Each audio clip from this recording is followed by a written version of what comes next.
कायर मत बनना। तुम्हारे जीवन में कठिनताएं आएंगी, आपको लड़ना है इनसे। लड़ना क्या, आप प्रियाजू के हैं, ये ठसक रखेंगे, डर के भाग जाएंगे। कभी कभी ये अति भीषण बन तन मन पर है छा जाती, ऐसी वासना छा जाती, कुछ सुनाई नहीं देता।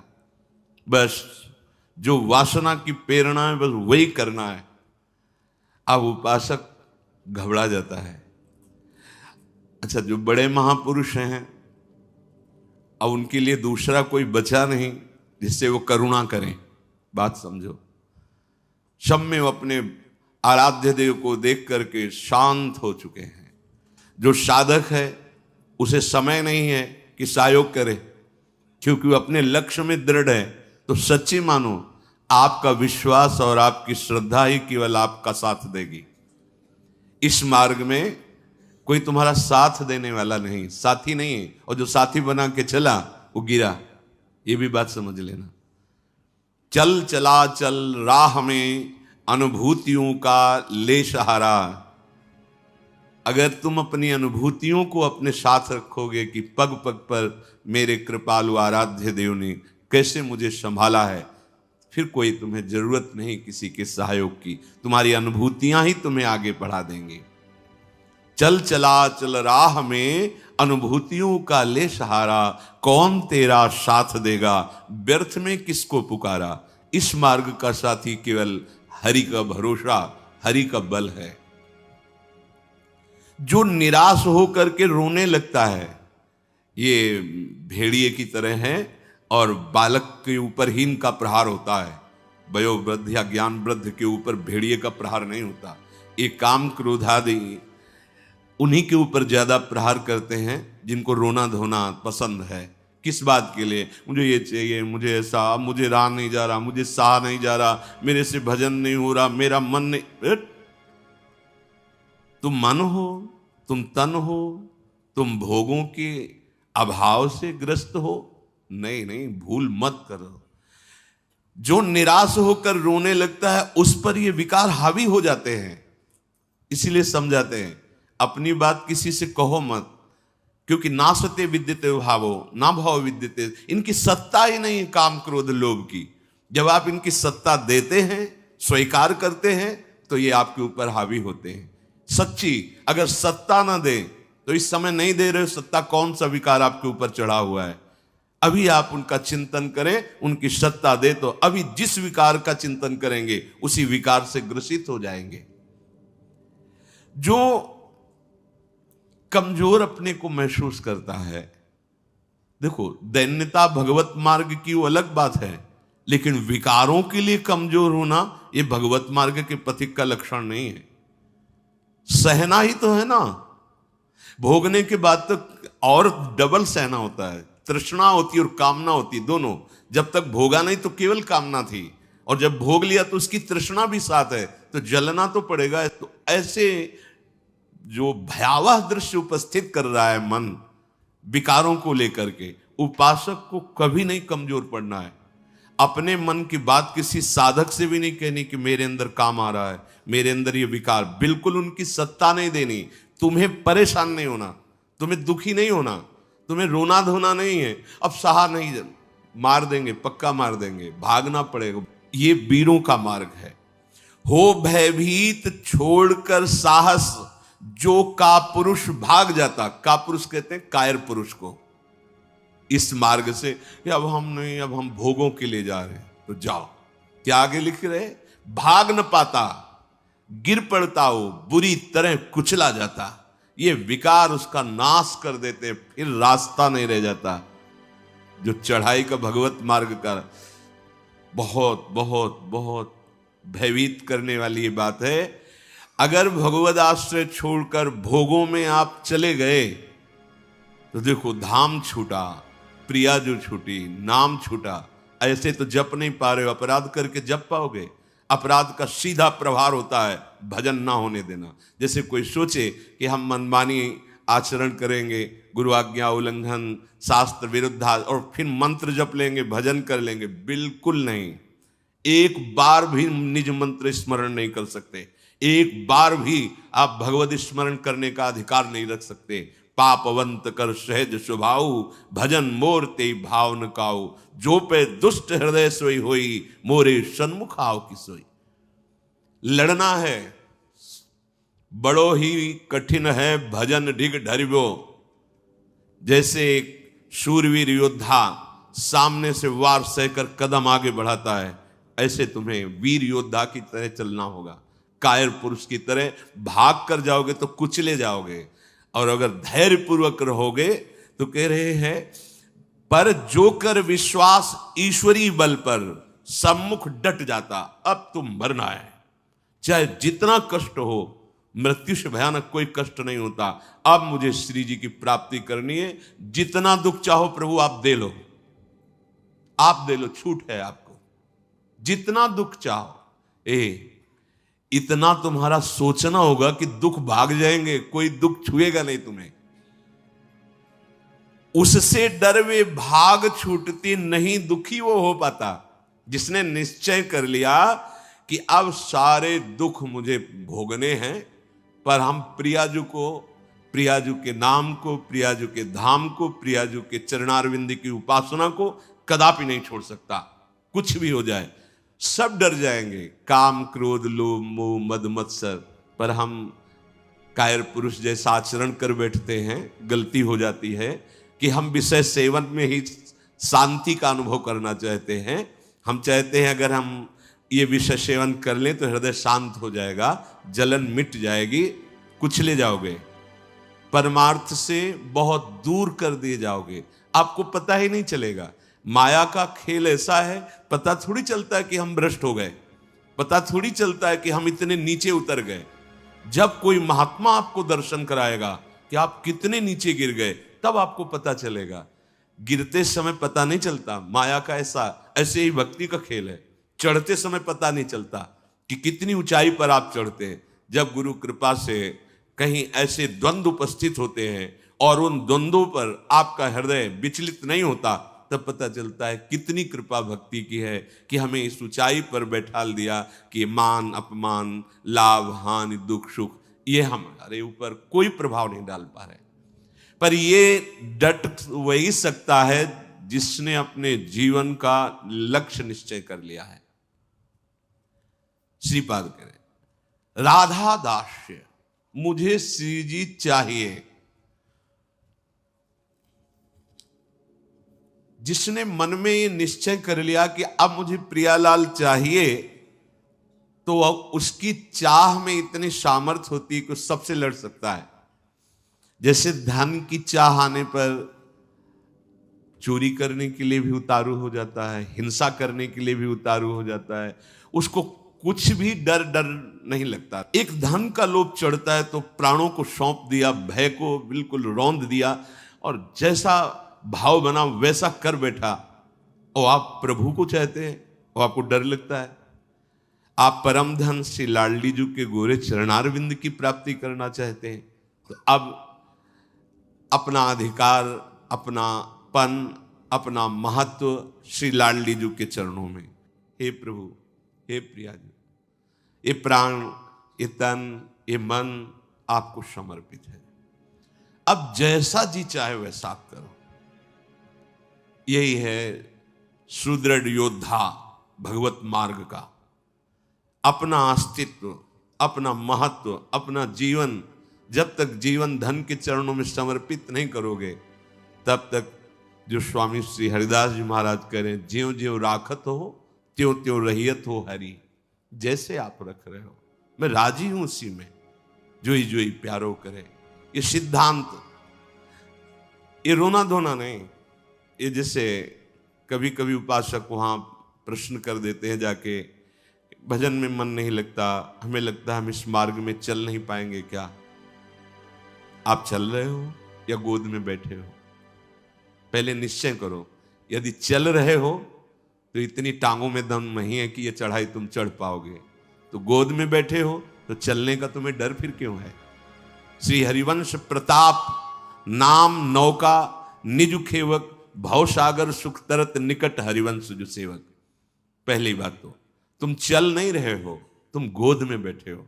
ये जो सौंप दिए मन प्राण तुम्ही को, सौंप दिए ममता अभिमान, जब जैसे जी चाहो बरतो, अपनी वस्तु सर्वथा जान। ये चलने वाले पथिक का नहीं है, ये समर्पित पथिक का है। बैठ गया प्रभु के चरणों का आश्रय लेकर। दूसरी बात, कभी कभी मना स्थिति ऐसी होती है, वो टिकाऊ थोड़ी है। कबहू तो थोरो भजन, कबहू होत विशाल, मन को धीरज छुटे नहीं, गहन दूजी चाल। कभी कभी मन नहीं लगता है तो क्या, अरे वो स्थिति आई है, प्रमाद की स्थिति, तमोगुण के कारण कोई कुसंग बन गया, जिसके कारण ऐसी स्थिति आई है कि आपको डर पा रही है कि भजन नहीं होगा, हम पूरा जीवन निर्वाह नहीं कर, नहीं, ये तात्कालिक है, थोड़ी देर में कोहरा हटेगा और आप प्रसन्न मन से चल पड़ेंगे। हे प्रभु, ये जीवन मेरा आपके चरणों में समर्पित है, क्या परेशानी। हे नाथ, मेरा मन, मेरा तन, मेरा प्राण आपको समर्पित है, आप जैसा चाहो खेलो, मत सकुचाओ, अभी आपका है, आप जैसा चाहो। फिर आप शिकायत कैसे करें, फिर आपका प्रश्न कैसे बनता है। ये जब तक मेरे मेरे मेरे तब तक नहीं हटा पाओगे।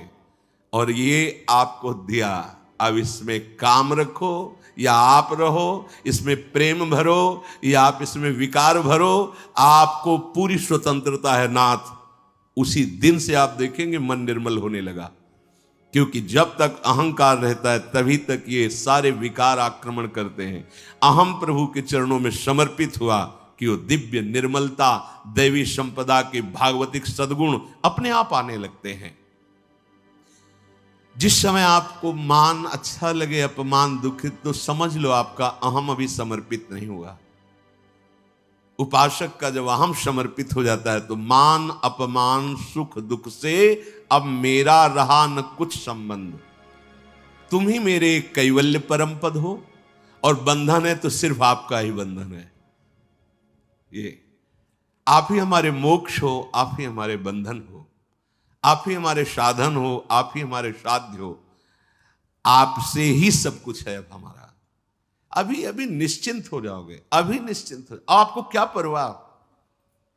जब आपने अपने आप को प्रभु के चरणों में समर्पित कर दिया तो अब जिम्मेवारी प्रभु की है। पर आप समर्पित वाणी से केवल कह रहे हैं, अभी अहम है, आपको पता लग रहा है कि भगवान पता नहीं संभालें कि न संभालें, गति बनेगी कि नहीं बनेगी, पता नहीं लाभ मिलेगा कि नहीं। ये शरणागति का लक्षण नहीं है। छूटे सभी अन्य आश्रय, अब मिटे सभी संबंध अनित्य। ये जो अनित्य संबंध है, हम लोग समझते हैं कि बाहर से बाबा जी बन जाने पर छूट जाते हैं। भ्रम में मत रहना, ये किसी कपड़ा बदलने से छूटने वाले नहीं है, ये अंदर की बात है। जो जड़ चेतन का संबंध है, ये अंदर का संबंध है। बाहर का घर छोड़ दिया, बाहर के संसारिक कपड़े छोड़ दिए, बाहर का भाव दिखाते कि हम वैराग्य से हैं, लेकिन अंदर की बात देखो। संबंध अगर प्रभु के अलावा किसी और से है, वो क्यों न तन हो, वो क्यों न कोई विषय हो, क्यों न कोई सुख हो, चाहे लोक लोकांतर का कितना भी बड़ा सुख हो या सिद्धि हो, वो अभी राग रहित नहीं हुआ है। पूज्य श्री पंडित गया प्रसाद जी महाराज, बड़े पहुंचे हुए महापुरुष जो निरंतर भगवान की लीला में डूबे, वो कह रहे हैं चिंतन संबंध का बोध कराता है और संबंध ही चिंतन में स्थित रखता है। अब आप देखो आपका चिंतन क्या चल रहा है, महापुरुषों के वचन है। चिंतन आपका जहां है, आपका संबंध वही है। अगर प्रियालाल का चिंतन चल रहा है तो प्रियालाल से संबंध है। शरीर का चिंतन है, इंद्रियों का, भोगों का, वस्तु का, व्यक्ति का। ध्यान दीजिए, आपका संबंध जहां होगा वहीं चिंतन होगा, और जहां चिंतन होगा वहीं संबंध माना जाएगा। आप कहते हैं हमारे माई श्यामाजू का राज, कहां चिंतन है आपका? शीघ्रातिशीघ्र चिंतन को संभालिए। यदि कोई भी लौकिक कामना रही तो एक ना एक दिन गिरने पड़ेगो। पूज्य बाबा कह रहे हैं, अगर कोई भी लौकिक कामना आपके अंदर अभी, तो वो गिराएगी, आपको गिराएगी। इसलिए यासों कामनान को ढूंढ ढूंढ के निकाल फेंके। देखो अपने चिंतन में कौन सी कामना बहुत जोर कर रही है, प्रभु के नाम बल से उस कामना को छोड़िए, उसमें सुख नहीं है। उपासक जब तक सत्यता से इनकी तरफ ना चले तब तक ये कामनाएं अपना अधिकार रखती हैं। जहां सत्यता से चलने का भाव आया तो ये स्वतः ही कामनाएं नष्ट होने लगती हैं। उद्देश्य में दृढ़ता, सत्यता, तो सतमार्ग आगे को खुल जाएगो। सब बानक बनतो चलो जाएगो, सहायक मिलते चले जाएंगे। कुछ प्रश्न करते हैं, क्या नरसिंह जी जैसा प्रेम कई जन्मों की साधना के बाद होता है? पूज्य बाबा से, नरसिंह जैसा प्रेम क्या एक जन्म में नहीं हो सकता है? बाबा ने कहा हां, हो सके है, यदि सच्चे सदगुरु की प्राप्ति हो जाए तो। क्योंकि सदगुरु कृपा दृष्टि सेवाकों प्राणनाथ के मिलवे की ताई रोएबो सिखाए दे।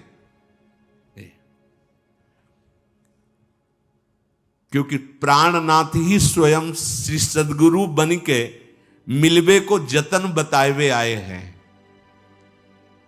बहुत सुंदर बात, बहुत सुंदर।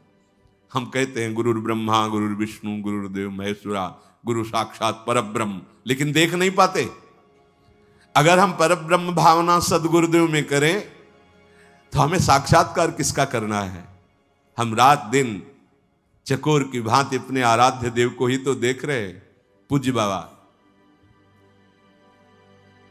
श्री प्राणनाथ स्वयं सदगुरु बनिके मिलवे को जतन बताए हुए आए हैं। अपने मिलवे को जतन बताए हुए आए हैं।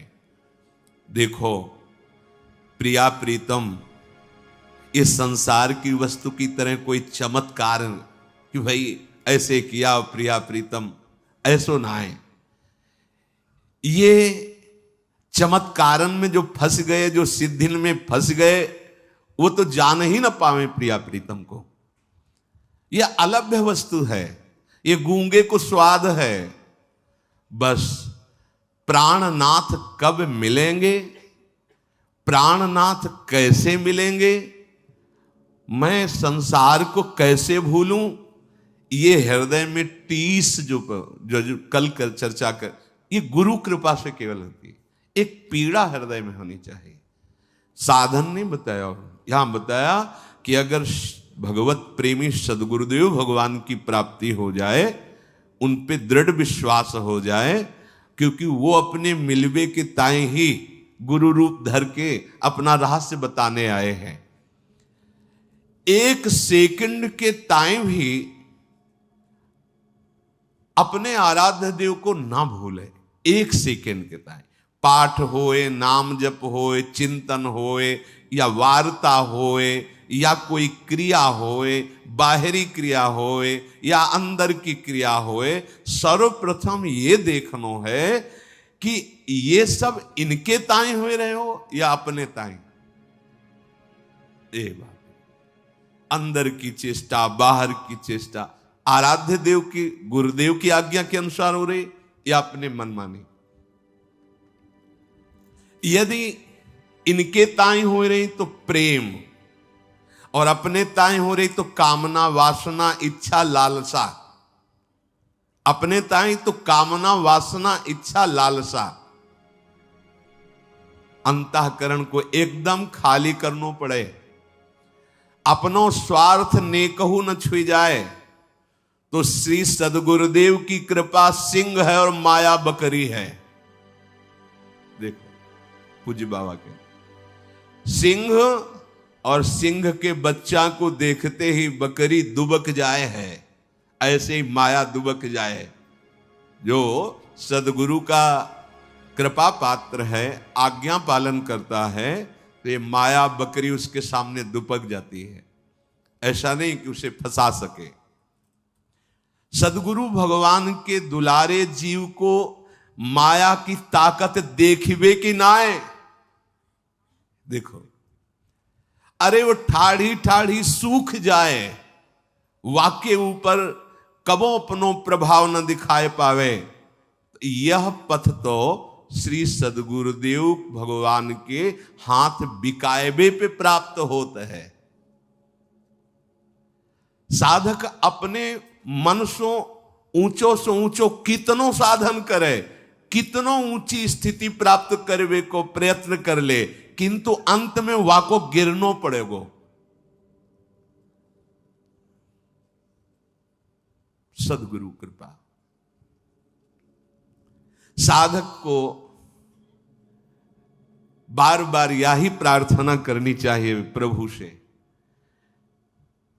कि सदगुरु के सम्मुख रहूं। तभी सेवक जी ने महाराज जो यहां पूज्य बाबा कह रहे कि गुरु सेवा तज करे जबानी, यह अधर्म यह सबहानी, कानी न रसिकन में रहे। प्रभु से प्रार्थना करनी चाहिए कि हे प्रभु, कभी ऐसी परिस्थिति न हो कि मैं गुरु विमुख हो जाऊं, सदगुरु से विमुख हो जाऊं। देखो, किसी भी महापुरुष के हृदय की स्थिति को जानने के लिए उस कोटि का हृदय होना चाहिए। तो हम उनकी पहले बात माने, उसके अनुसार चलें, तो हमें स्थिति का पता चल जाएगा। फिर हमें कोई संशय नहीं रहेगा, कोई भ्रम नहीं रहेगा। अभी हमारी मानसिकता बुद्धि में इतनी सामर्थ्य नहीं कि जो मन बुद्धि के अतर्क तत्वों में स्थित है उनको हम पहचान सकें। तो हमारी उपासना शुरू होती मानने से, वेदांत की उपासना शुरू होती है जानने से। वो जानकर मानते हैं, हम मानकर जान जाते हैं। पहले हम मान लेते हैं गुरु साक्षात परब्रह्म है। भी कोई ऐसा नहीं कि तुम्हारे मानने से क्या होगा, वो है। वही प्रभु अपने आप को जनाने के लिए सोई जाने जी देव जनाई, वो सदगुरुदेव भगवान के रूप में आए हैं। जासो आपको दर्शन करने की सुविधा मिलेगी। अगर गुरु के सन्मुख रहेंगे तो आपको आराध्य देव का जो स्वरूप है गुरुदेव के अंदर छुपा हुआ, इस ढांचे के अंदर, उसकी सुविधा हो जाएगी आपको। उपासक को छल कपट दंभ पाखंड राग द्वेष क्रोध विरोध ये तभी छूते हैं जब गुरु विमुख होता है। पक्का।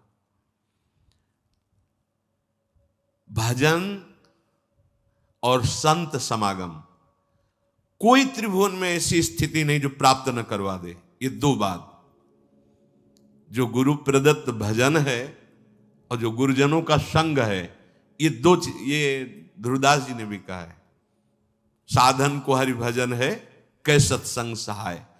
तो यदि छल कपट दंभ पाखंड राग द्वेष क्रोध विरोध ये हृदय में है तो आप गुरु से विमुख हैं। आप देख लीजिए, अगर गुरु के सन्मुख हैं और भजन हो रहा है और संत संग, तो ऊंची से ऊंची कोई भी स्थिति ऐसी नहीं जो आपको प्राप्त ना हो जाए। अर्थात नरसिंह मेहता जी जैसा प्रेम इसी जन्म में बहुत शीघ्र प्राप्त हो जाए। रहनी बनाएवे में चूक कर दें हम, पूज्य महाराज जी कह रहे, जाको श्री भगवान की आवश्यकता ही अनुभव ना होए। यदि आप साधना की रहनी जो गुरुदेव ने दी है वैसे चलते रहो तो आपके अंदर भूख बढ़ जाएगी प्रिया प्रीतम की प्राप्ति की। यदि आप उनसे थोड़ा भी विमुख होंगे तो आवश्यकता ही महसूस नहीं होगी प्रभु की, आवश्यकता भोगों की महसूस होगी। अध्यात्म की नींव है सदगुरु श्रद्धा। संतन की कृपा मनाओ, भक्तन सो मैत्री करो और ये बात मांगो कि हमारे सदगुरुदेव भगवान में अपार श्रद्धा है। मेरे श्री सदगुरुदेव भगवान को सदैव मेरे मन पे अधिकार हो जाए। अभी हम अपने मन की बात रोते रहते करके अधिकार कहां दिया है। अगर आपके मन में कुछ आ रहा है तो तुरंत दृष्टि पहुंचाओ, सदगुरुदेव भगवान ये आपको दिया हुआ मन है, आप देख लो, राजी हो इसमें जो चल रहा है आप राजी हो? अगर आप राजी हो तो देख लो, अगर आप नहीं तो चल कैसे रहा है? ये आपको समर्पित मन है। हम नहीं पहुंच पाते सदगुरुदेव तक और अपने अहम में ही सीमित रह जाते हैं। तो तुमने जो लक्ष्य बनायो है वाको दृढ़तम वाको निष्ठा में बदलनो होगो। सब साधन तभी सिद्ध माने जाएंगे जब एकमात्र केवल भगवत चिंतन चलने लगे। बुद्धि की परीक्षा ले खुद, बाबा कह रहे, सामने सब भोग हो तुम्हारे, फिर अगर बुद्धि ललचा रही तो उससे पूछो कि क्या तुम प्रभु की प्राप्ति के लिए चली थी? अय बुद्धि, तूने निश्चय किया था श्यामा श्याम, फिर ये कहां राजी हो रही? फिर ये तू आकर्षित कहां हो रही है? संसार की सब वस्तुन को कोई प्रभाव तुम्हारे ऊपर ना पड़े, समस्त संसार तब भगवत स्वरूप हो जाएगा जब गुरुदेव की आज्ञा के अनुसार भजन और किसी भी भोग का कोई आकर्षण नहीं। तब तो यहां कह रहे कि आपका संबंध जहां वहीं चिंतन, जहां चिंतन वहीं संबंध। इसलिए हमें किशोरी जी के चरणारविंद का प्रेम चाहिए, तो किशोरी जी से ही संबंध और उन्हीं का चिंतन। अगर हमारा संबंध संसार का, शरीर का, व्यवहार का, तो इस पे कोई प्रश्न कर सकता है तो बाबा जी कोई कर सकता है, गृहस्थ तो नहीं कर पाएगा। नहीं, फिर वही आपसे कह रहे हैं, ये अंदर की बात है, बाहर से नहीं। बड़े बड़े महापुरुष पाए गए हैं गृहस्थी में, बहुत ऊंची स्थिति। पूज्य श्री जयदयाल गोयनका जी, पूज्य श्री भाई जी महाराज, और भी बहुत से ऐसे सदगृहस्थ हुए जो बहुत प्रेम की ऊंचाई पर विराजमान हुए, ज्ञान की उत्तम भूमिका पे पहुंच गए। बात अंदर की है। अगर अंदर आप इसी जन्म में भगवत प्राप्ति करना चाहते हैं तो आपका चिंतन केवल प्रभुमय होना चाहिए, एक एक क्षण प्रभुमय चिंतन। हमारा चिंतन ही हमारा जीवन है।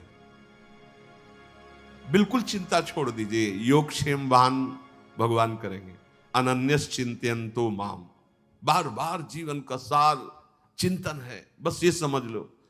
हृदय में हमारे प्रिया प्रीतम का चिंतन, श्यामा श्याम का चिंतन, तो जीवन सार्थक है। श्री राधा और श्री श्याम सुंदर उसी से संतुष्ट होते हैं जो नित्य निरंतर उनके चिंतन में स्थित रहता है। उनको और कुछ नहीं चाहिए। प्रिया प्रीतम को या हमारे आराध्य देव को और कुछ नहीं चाहिए, चिंतन चाहिए। पकड़ लो इस बात को। तभी बड़े बड़े सम्राट भी वैरागी जनों के आगे मस्तक झुका देते हैं, क्योंकि उनके पास वो है नहीं जो उनके पास है। उनके पास क्या है? चिंतन। अगर आपके पास भगवत चिंतन नहीं है, आप हमारे प्रभु को रिझा नहीं पाएंगे।